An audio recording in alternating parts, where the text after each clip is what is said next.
All right, welcome back to EavesDrop at EllisDon, everyone. It's been a few weeks since we chatted. I hope everyone's doing well. Around the Mississauga office, it's the most wonderful time of year at EllisDon. It's very festive around here. Great to see everyone being cheerful and looking forward to some holidays. That's in light of the fact that not so much here, but at some of our offices, I think a few folks probably out in Edmonton are under a nice blanket of snow right about now. But our guest today is very far away from the snow, under a different blanket of white in the desert. So please welcome to EavesDrop our Director of Innovation in the MENA region, Wissam Hijazi. Hi, Wissam. Awesome. How are you guys? Good morning. Good afternoon. And good afternoon. We are in different time zone over here. Some of you in the Toronto area might remember Wissam. He started at EllisDon in 2010. We'll talk about that a little bit more. So he used to be here in the Mississauga office in the BIM department, but took the brave leap of joining our Middle East team about 4 years ago in order, I think, just to create confusion with Sammy, right? With Sam Ayub, who's our area SVP. And since that time, I think your life and your career have never been busier. Is that absolutely, absolutely, yes. I can tell you personally that Wissam is a bundle of energy. He thinks fast and talks faster. He is a master of virtual design and technology and is leading the charge towards the development of EllisDon's first digital twin. Just a few facts about him. He's originally from Lebanon and moved to Canada in 2007 after spending some time in Saudi Arabia. We'll maybe talk about that. He has a degree in architecture, but didn't spend too much time designing buildings, I don't think. Moved over into a new career. Came to Canada, as I said, in 2007 to do his master's in construction management and worked a few odd jobs along the way before he joined EllisDon in 2010. Wissam is a great family man. He loves his family. I think he especially loves his mother-in-law when she comes to cook for him. Actually, she's coming on Friday, so hopefully she can hear this on time. Absolutely. And Wissam is married to Rafa and has two beautiful children, Marwan, who's 2.5, and Yasma, who's just 1. Wissam is a self-proclaimed gadget geek. I would say he's a passionate entrepreneur and sees innovation as the way to build a great company. So welcome, Wissam. Thanks for doing this. Awesome. Thank you very much, actually, for the opportunity. It's my first time, so please bear with me, and let's have some fun. Let's have some fun. You're our first guest from the MENA region. So we have Jose here as always, and Sherwin keeping us going. So hopefully we won't have any technical difficulties. So let's just start with, how are you? How are you doing? How's the family? Family is good. We were just talking about the weather. So just to tease you guys a little bit, my colleagues in Canada, it's 25. It's beautiful. Yes, it's winter, but we treat it as a summer. This is where, we start our outdoor activities. The Sahara Desert, it's awesome during the night with fire pits, with barbecues. So this is one of the main reasons I moved. And that's why I encourage also other colleagues to take that step. So we're enjoying this as much as it lasts, hopefully for the next 3 to 4 months. And then we're back to plus 50 and plus 56. So yeah, this is the time where we're introducing the kids to the outdoor activities, which is awesome. A little bit limited for the babies, but still we can manage. It's a beautiful country. It's well developed, obviously. Do the kids love to go to the beach? They're allowed with certain limitations. Actually, we went to the Lego water splash. So they have Lego activities with water activities, which is awesome for kids and awesome for me as well. You mentioned I'm a geek, but we'll discuss this in a bit. But also there's a still small child inside me. So yeah, it went perfectly actually. Fantastic. Yeah, Rafa and the 3 kids. Is that what you're saying? Rafa and 2, please not let use any 3 in this meeting. No, I meant you're the 3rd. You know she's going to listen to this. I meant that you were the 3rd kid. Oh yeah, big time. Yes. So we're very conservative on number 3 in the house. So please, thanks for the clarification. Okay, all right. We'll come back to that one too. And we have the expo going on in Dubai right now. Have you been yet? Yes, I've been. We actually have the opportunity to have something called like a multi-season ticket. It's a big place. It's 192 pavilion, and it takes like, I don't know, for 4 hours, maybe you'll have enough time to see 4 or 5. So obviously it's a must-see exposition. Canadian Pavilion is doing great. I've been involved during the design, the construction, and now our role is on the maintenance and operation. It's a great experience to see all of those different cultures, different business innovation ideas also available. A lot is happening. So again, if you guys are lucky, please pass by. It's a great opportunity. We can see, we can meet you, and also you can see what's going on. All right, so you live in a multicultural world, and you've lived in lots of different places and worked in lots of different places. Which pavilion is the best? Which pavilions is the best? The Canadian, obviously. Other than the Canadian, because this is ours. So the Saudi one is pretty impressive. Emirati one also, it's in the hub. The English pavilion, it's pretty good. Also the Egyptian one, impressive.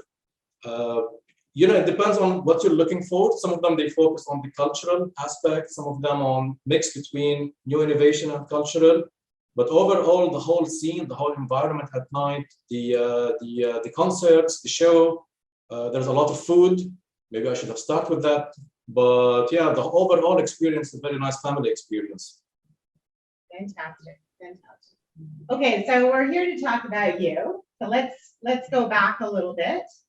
Tell us your story. What was it like for you growing up in Lebanon? So born in 1980. I'm not sure who follows the news. Oh, we're the same age. It was. Just kidding. No, you're not kidding. I agree. I approve.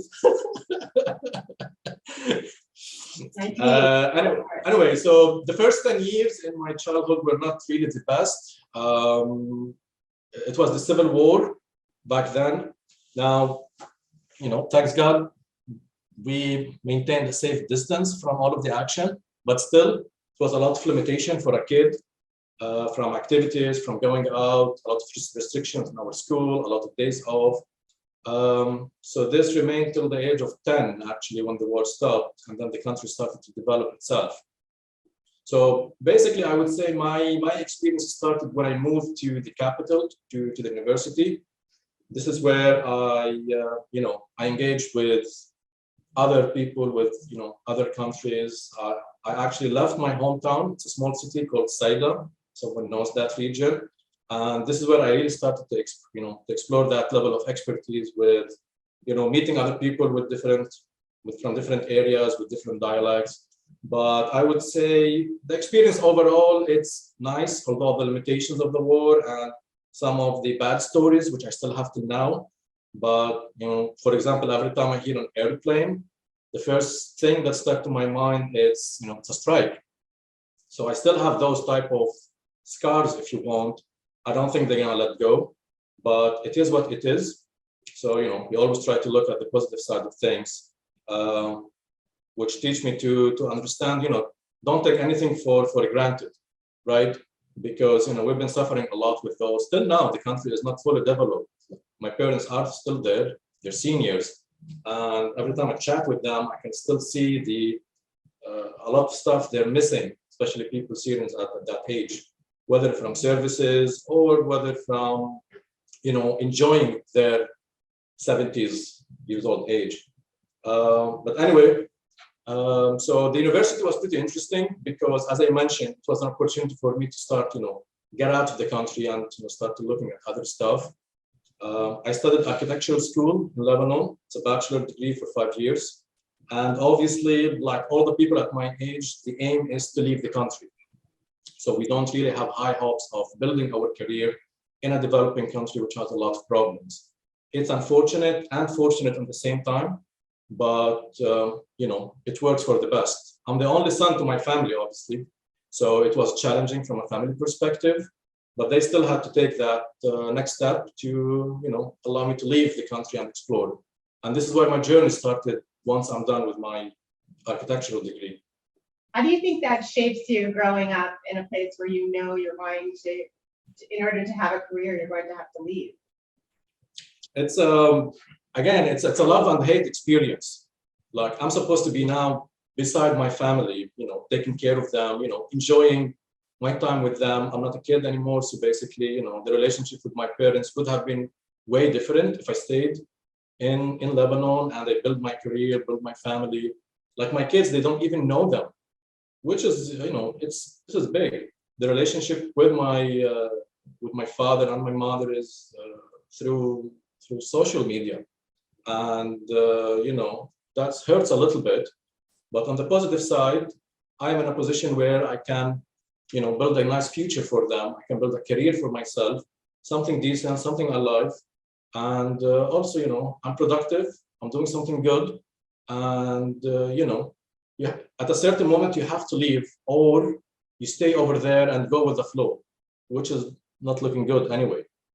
So it is a love and hate, but then you have to do you have to weigh your opportunities and visions. So I'd say, Wissam, you're a pretty driven person. I talked about your entrepreneurial enthusiasm. What do you think influenced that most as a kid growing up in Lebanon? I believe, I was always looking for something that matters, whether on a personal level and on, output perspective. I always wanted to do something that, makes sense to me and makes sense to others. This is why I didn't hesitate to move from Lebanon, to go to Saudi, to go back to Canada, change my career. In Canada, I moved a lot, and then back to the Middle East, and I have no idea where this journey is going to take me. But the vision is, I always need to do something I'm believing in, something that community needs, something that adds value, plus it makes me satisfied. Because I couldn't achieve any of this back in Lebanon, whether in my childhood or while I was trying to build my career in Lebanon. So I failed on that. And I found that opportunity to do it otherwise. So this is why I keep investing my time into that approach wherever I am. So that's what drives this approach. So is that what led to your decision to come to Canada? The decision to come to Canada was just to study masters. My parents were completely against the idea of moving to Canada. For them, Canada is on a different planet. It's 14 hours on flight. It's cold, different culture, different language, nothing in common. So from their perspective, it was a big no-no. So I went to Canada as an international student. I didn't even went as an immigrant back then. And also it was a big question mark for me, but I thought, let's give it a shot.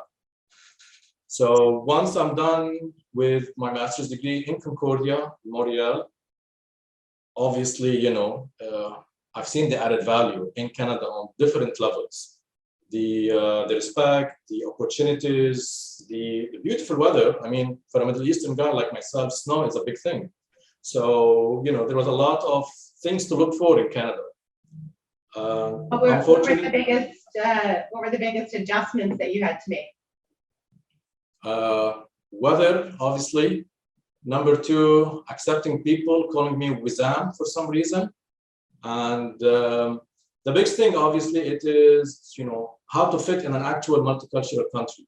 Back in Lebanon, I didn't have this challenge. I didn't know how to react to it.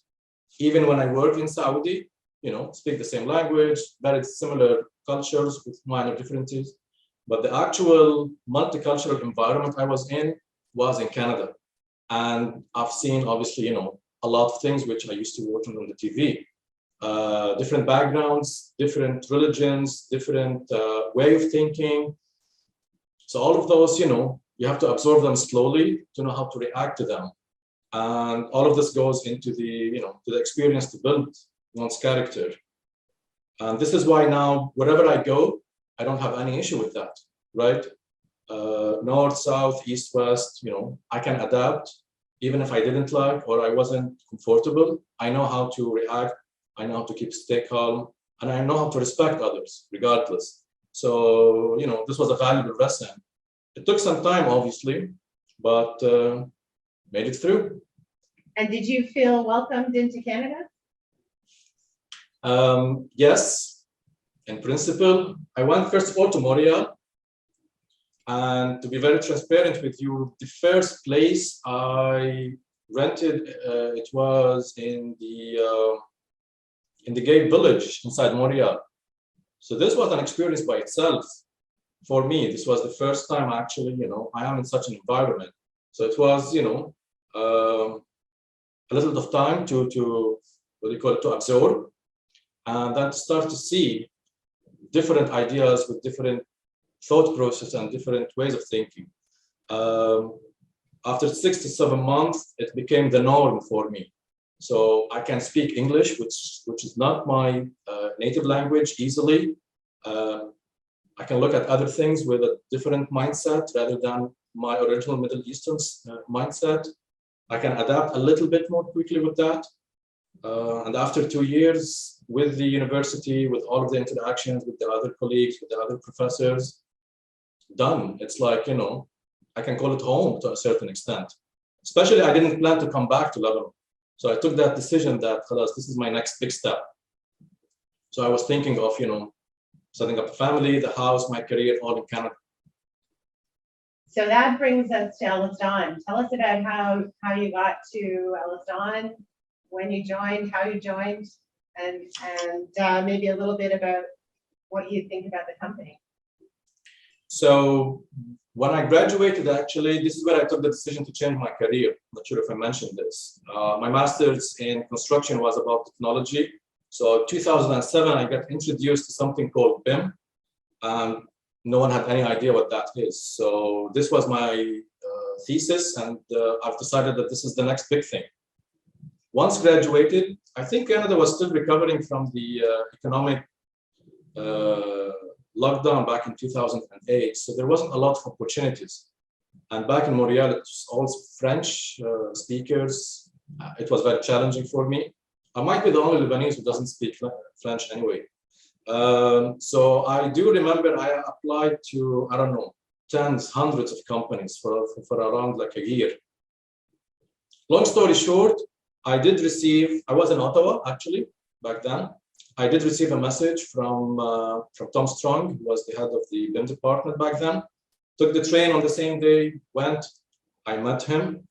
I believe the first interview was with Suhail Khouri, who looked at my resume and he said very loud and clear, "What are you doing here? We're looking for a BIM drafter."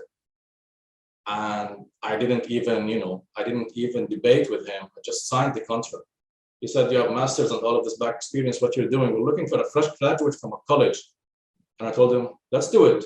Drafting, I don't mind it." So this was actually the first step. I got to learn more about, obviously, EllisDon for the upcoming months. And this is what was reflected in my career. So I was promoted quickly. I was given a lot of freedom to do whatever I want based on my previous expertise. And then I thought that, okay, this is something where I would like to stay and investigate more. So, within the culture, which was accepting, within the culture was, even if I don't have the Canadian experience, I didn't maybe speak the right English, and I'm coming from a completely different mindset, I fit it like pretty good with the team. And one thing led to another. I went from being a drafter to a coordinator to a manager on site, and then we started the consultancy service, and here we are. So EllisDon at a certain moment actually helped me to establish not only just my career, this was the only home, as I'm planning not to go back. So it was an actual home for me, not just from an office hours perspective. It was an actual place where I built my career and build my family. And obviously been with the company for 11 years so far. So looking for another 11 years. So what led you to take the big leap to join the team in Dubai? Dubai. So there are a number of reasons. Number one, Wissam Hijazi. So I met him back in Canada. I know the guy. I liked working with him. When he approached me also in a mindset that I want to come over here and we're going to build something together. We need the innovation team. We need the BIM. And this is what you like to hear from your boss. You need someone who believes in what you're doing. He provided support and give you the freedom to start that service. So I found all of that, and obviously it's close to parents, it's close to my family in Lebanon. So literally I can just go on the weekend and come back without taking any days off. That's great. And Dubai, yes, it's more than a developing country, but it's accepting a lot of new ideas quickly.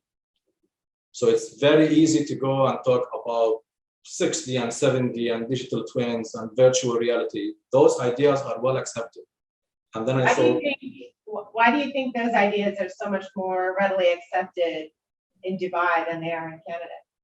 Because the mindset in Dubai is that they want to catch the the rest of the world, plus they want to excel.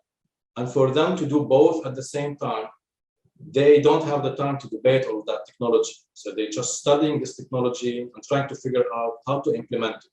Now, some stuff works, other don't work, but at least they keep the ball rolling into that aspect. So you'll see a lot of ideas happening. Sometimes you see it, okay, it did not provide the anticipation output, but the majority of the work got implemented. So if you look at the government direction for going a full smart cities in the approach, we have this now. It is not just being discussed or debated, it's being implemented. They're going into the full solar energy. They're going into a full sustainable approach. They have the 10-year plan for net zero. The vision is there from this government, and basically all what they want is skilled people to execute and to improve upon it. So, which is a perfect environment for any guy who's interested in technology. Yeah, you've really embraced that, and certainly driving the innovation on our side. It's really allowed you to also grow a team there. You're now the leader of a team of 9, 10, 14. 14. Oh my gosh. 14. So we operate in Qatar, Saudi, and UAE. We have a specialty team for consultancy, specialty team operational, and recently we started our innovation expertise. Fantastic. So as a leader, what do you think is your greatest quality? I would go with empathy. This is something to be very frank, I didn't have it some years ago, but that's something I've learned, especially with all of those traveling I've done. Empathy is great because this is how you understand the perspective of my colleagues. I can more interact with what they're thinking, why they have done it, and where do they want to go, and then we can put a plan together. It doesn't mean that you don't always have to be right, as long as the approach is right. And for us to have that level of communication, that level of trust, we need to have that level of empathy, which is back and forth relationship. And so far, I believe this is the most important item, which helped me gain the confidence of the team. And, hopefully I'm doing a good job. I don't know. So how do you think you learned that lesson? Well, with some previous mistake I've done, which we might not share today, but meeting different people with different backgrounds and different thought process will teach you a lot. You might do so, you might say something which myself I meant it in a different way, but it's being understood completely differently. And then you will figure out that it was in the wrong matter, it was in the wrong, if you want, context. And bits by pieces, you'll start putting all of those dots together and try to understand the other before you make sometimes some comments, or you can make some judgments. And it takes time, by the way, and obviously this is it's a continuous learning curve with that. Like when I went to Colombia, I just learned there's a lot of stuff you're not supposed to joke about. You're not even supposed to mention it. The same thing that even in Canada, when I moved between Calgary, Manitoba, and Ottawa, also there's certain things that you always have to be very careful for. The same thing here in the Middle East. There's certain if you want expressions, or there's certain ideas might not be acceptable over here as well, which might be welcome in another place. So all of those is part of the experience. All of those is part of meeting more people, talking to other people, and learning. So do you think that ability to adapt is one of the greatest lessons that you've learned, or what would you say is the greatest lesson you've learned in your career so far? Always be flexible, always adapt. You know, we mentioned empathy, but I would go with being flexible in the career choices, flexible in decision making, flexible of when to pick your battles based on your specific context, specific environment. What kind of like an added value you would like to do? Use all of those as a keywords before I make any action or before I make any kind of step. Sometimes you do the right thing, sometimes you don't, but this is the general approach. Fantastic. So you are leading our team of 14. I can't believe it's 14 here. 14 people focused on innovation. Why do you think innovation is so important for us? Because historically, the construction industry, it is the last industry that can adopt technology, regardless of what type of technology. And if we really want to move forward and we want to, differentiate ourselves, especially as EllisDon, with all of the big names here in this region, we need to look at innovation in the way we think, innovation not only from a technology perspective, in the way we manage, the way we treat people, in the way we approach the clients, in the way we execute. So from my end, technology is my thing. So, I was lucky to work with 14 other colleagues to build that approach. What we're trying to do is that we're trying to tell here the market is that technology is available for everyone, but not everyone is using it properly. And this is why EllisDon is special. So we're trying, we don't sell you a tool, we sell you a solution. And the clients would love to hear that. A solution not only just embed the process of execution, but will give them a different experience in the making and as an output. And as I mentioned previously, the country is open for new ideas. So when you put all those new ideas, vision, with technology, with our expertise from a construction perspective, we will have a unique solution. And this is actually what's driving us to expand that team, and which it's helping us to start adding those new services and testing the market with that. So from an innovation perspective, what do you think EllisDon should be doing more of?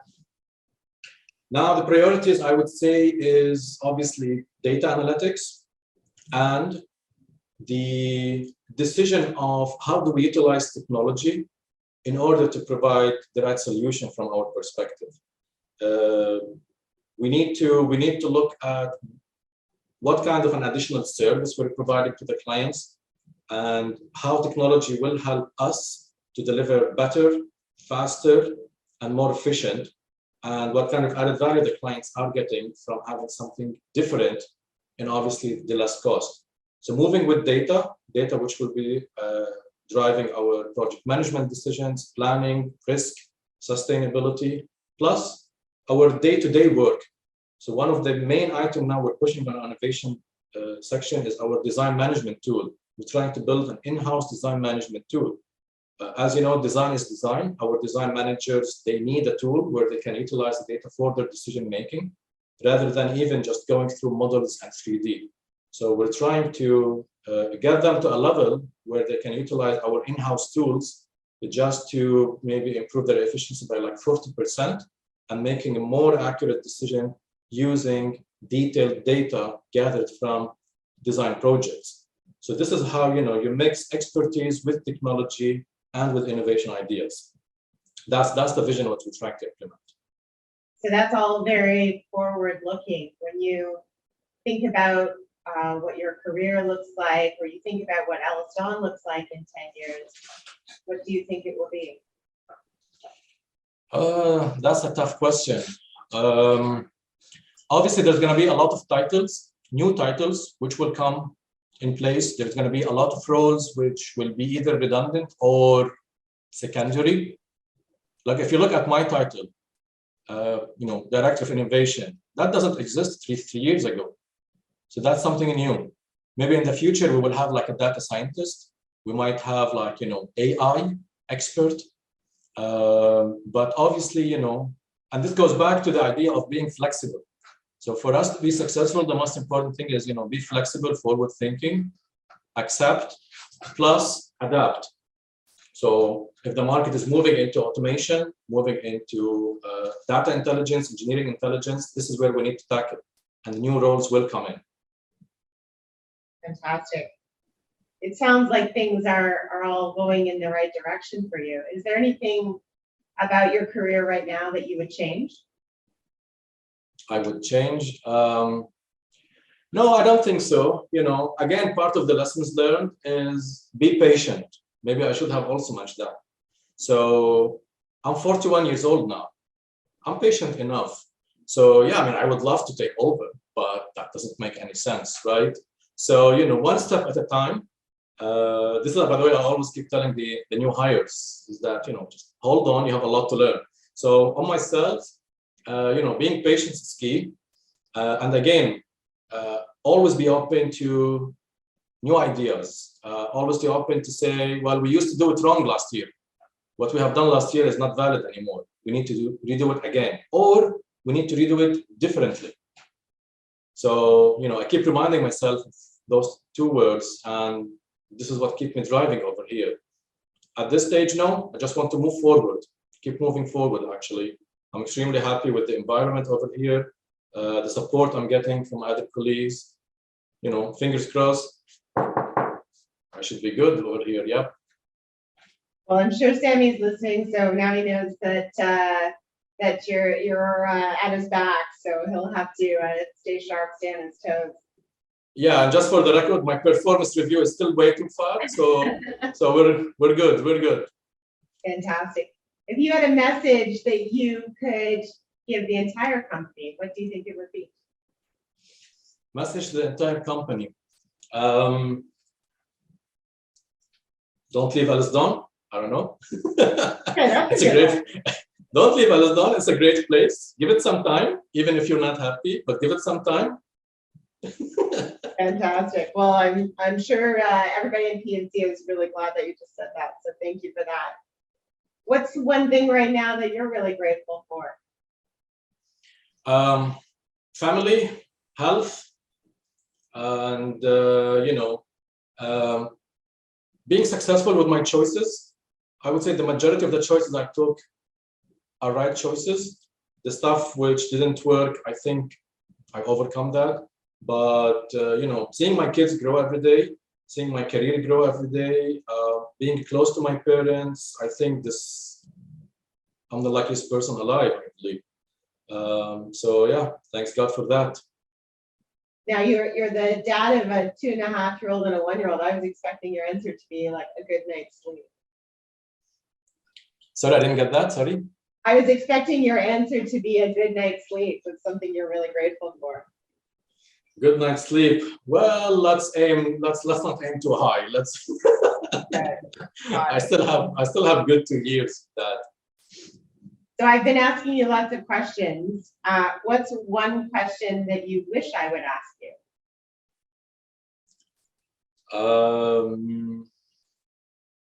I don't know what's your question. Or you wish I would ask you? Well, I would love to ask you a question. When you're planning to come? I am planning to come in January. I can't wait. Bags already packed. Okay, good to know. This is recorded.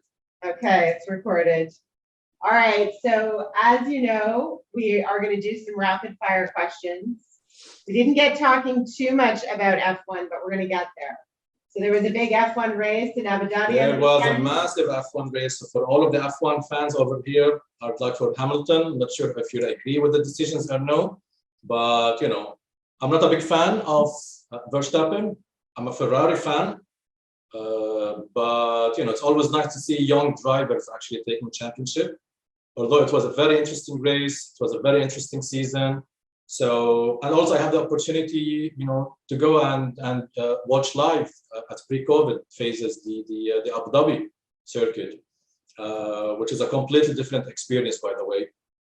I used to attend the Montreal one on yearly basis when I used to be back in Canada, but over here, we're lucky enough to attend the Abu Dhabi's one. But yeah. Well, by the way, my original dream was to be a Formula 1 driver. Okay, well, don't give up on that yet. There's still time. It's not working anymore. Like I can't fit in the car anymore, and it needs a completely IQ different level. So let's not go to that path. And what team? I take it would be the Ferrari team. Ferrari team is the first choice, obviously, but you know, we've not been winning for the last. I haven't been winning for the last, I don't know, 6 years maybe. So now we're trying to look for, you know, young drivers to support. All right, let's see if we can make that happen. Hopefully next year.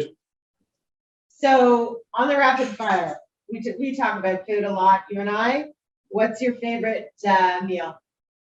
Favorite Lebanese meal. Favorite Lebanese meal, first of all. Favorite Lebanese meal is, in English, it is zucchini with yogurt. So it's a zucchini actually stuffed with rice and meat, and it's cooked with yogurt. So that could go on number one. My mother actually will obviously do it the best. Hopefully my wife is hearing and listening to that. Please learn from her. You're not getting anything cooked for you now that you said that. Well, I just have to try. I told you sometimes I take some bad decisions. Maybe that's one of them. All good. What about your favorite Canadian meal? Favorite Canadian meal? I'm not gonna say protein. I would just go with a normal burger stuffed. Burger stuff. So we used to do a lot of barbecues. Yeah. Favorite pastime? Favorite thing to do on the weekend? Obviously now with the kids, taking them to any outdoor activities. Previously, obviously, it was dates with my wife, and Dubai is the right place for that. Back in Canada, it was the barbecue in my backyard, which was really beautiful back in Mississauga. So I miss that a lot, actually. What's the best place to go in Dubai for a date night? For a date night, oh, the list is so long. Well, it depends how fancy you want to go. Very fancy. Very fancy. So basically, you have to go to Atlantis Hotel. So if you all know the palm, which is the artificial island, looks like a shape of the palm. At the end of it, there's a very fancy Atlantis Hotel, and it can't go wrong. Believe me. Okay, sounds good. What is the one thing that people get wrong about you? Okay. Other than your name. Other than the name, usually I don't give the right impression on the first meeting for some reason.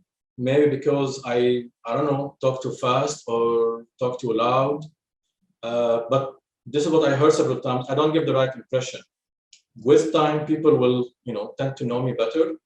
I'm not sure if this is true or no. What do you think? I don't think so. I've seen you in meetings with the clients first time. I think you're quite captivating. Well, I heard this several times that, well, now we like you type of attitude, which I'm okay with that. But even my wife told me the same thing. So I think that's true. Okay. What's the most important thing you think you've learned so far? Learned so far?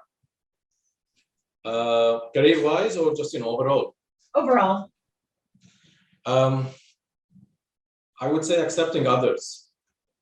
That would be the top of my list on different levels. Accepting others, their reactions, their way of thinking, their attitudes, their I don't know, the way they respond to me.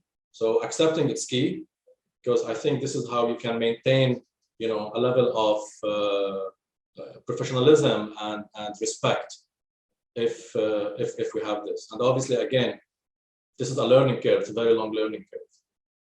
Well, that plays so nicely into what we're trying to do here. Obviously, this is all about getting to know people, which is the key to understanding and accepting them. So that was a perfect answer. All right. By all means.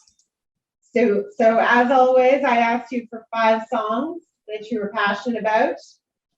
Couldn't live without. This is a very interesting list. I have to tell you, it says a lot about you. You gave me Nothing Else Matters by Metallica. Fear the Dark. I have a comment here. Just okay, yes, that's great. It's a mix. You will tell me, they are from everywhere, But seriously, this is a kind of reflections of how things changed from my end.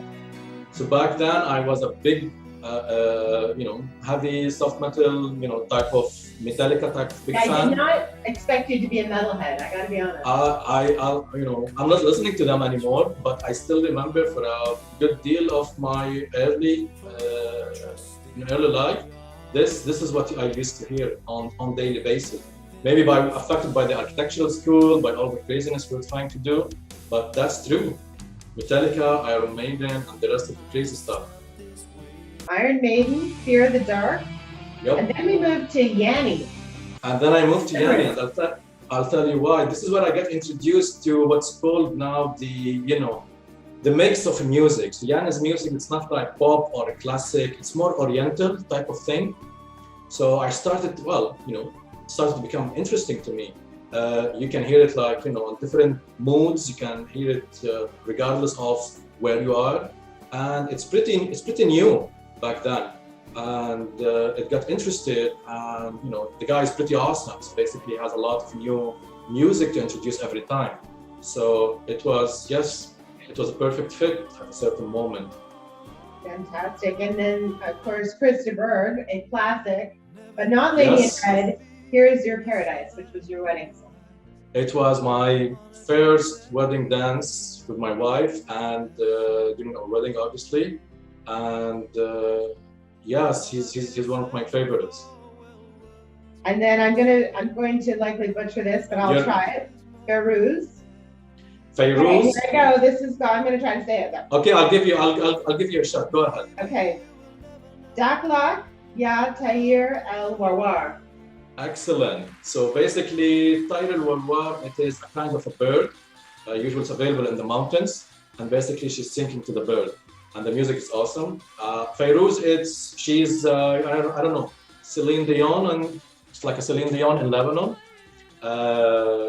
People usually hear Fairuz like in the mornings, in the evenings. Beautiful lyrics, beautiful music, very emotional, and she's kind of like a legend back home. So I just mentioned here one song, but basically I couldn't write anything like a favorite list. So I think this little mini mixtape that you've given me here is as eclectic as you are, Wissam. What does it say about you? I think it's a mix, and I think it reflects a lot. And you need this in a type of, in order to fit in different environments, in order to be flexible, to move, to adapt. You need to have that level of kind of like a, we're talking about acceptance, and we're talking about, looking at different things. So this is something which I truly feel it reflects the way I look at things now. I don't mind moving between different music types versus taking different decision making in different areas and adapting to different circumstances. So yeah, it makes sense actually. Accepting, adapting, and innovating. I think that sums you up pretty nicely. So absolutely. Thank you so much for the conversation today. Really enjoyed it as always. Looking forward to seeing you in January. And we're looking forward to as well. All the best to you and your family. Thanks a lot, Jody. Thanks a lot. This was really fun. Thank you. Okay, we'll see you soon. Thanks.